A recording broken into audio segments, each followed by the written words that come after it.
নমস্কার, জয় মা তারা। দেখবেন কিছু জাতক বা জাতিকার মধ্যেও লক্ষ্য করা যায় যে তাদের কর্মস্থানে কোনো একটি নির্দিষ্ট কর্ম অবস্থান করে না। তারা বারবার সেই কর্ম সংস্থাটাকে পাল্টাতে থাকে এবং তাদের মেজাজও খুব হয় উগ্র এবং খিটখিটে স্বভাবের এবং খুব মুখরা টাইপের।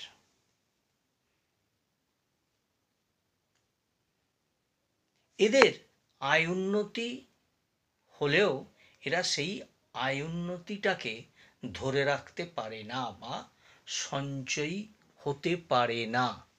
তার জন্য এদের একটা দারিদ্রতা লক্ষ্য করা যায়।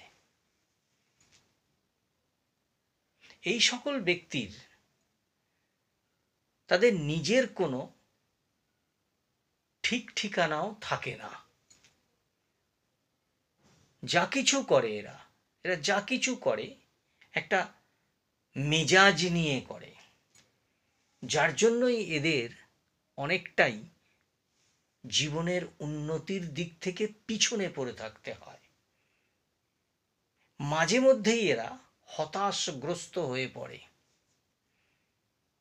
এবং অনেককেই বলতে শোনা যায় যে আমার কিছু হলো না বা আমার এরকম পরিস্থিতি কিসের, বা এদের বিশ্বাসটাও কিন্তু অনেকটাই তলানিতে থাকে, কোনো কিছুতেই এদের বিশ্বাস হয় না।